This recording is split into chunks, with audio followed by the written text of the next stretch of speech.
Welcome again. Before I became a follower of Christ, I thought that the Bible was really just a list of a lot of commandments, a lot of rules to follow. And I just quickly discovered that that wasn't the case. But Jesus one time was asked what the greatest commandment was. And he answered very simply that we are to love God with all of our heart, soul, mind, and strength, and to love our neighbor as ourselves.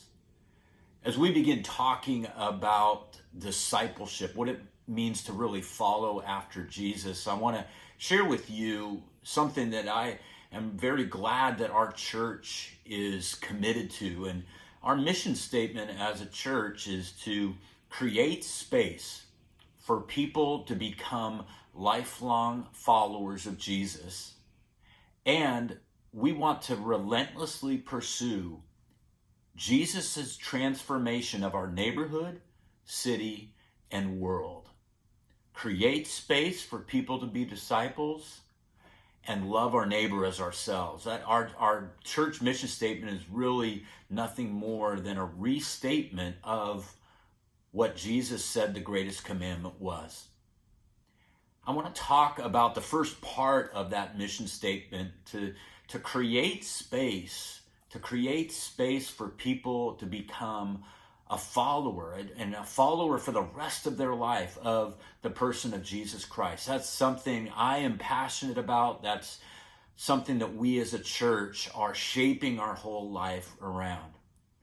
And during this time of sheltering in place, staying at home, I think all of us realize that there's been some space created for us.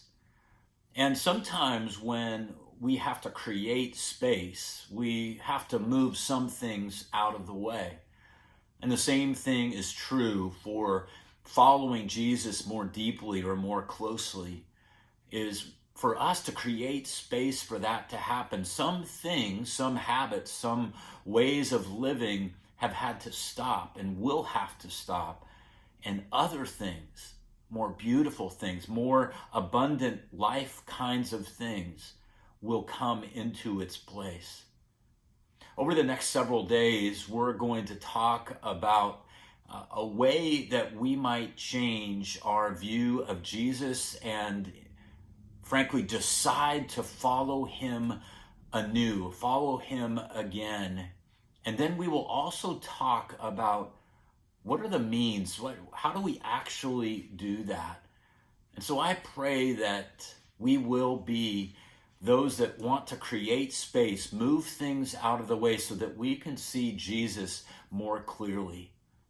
And even beyond what you may watch today in this devotion, I want to encourage you to create some space, time to speak with him, to pray to him, to listen to what he may be trying to say to you. Perhaps it's studying a book of the Bible, it's reading something about him.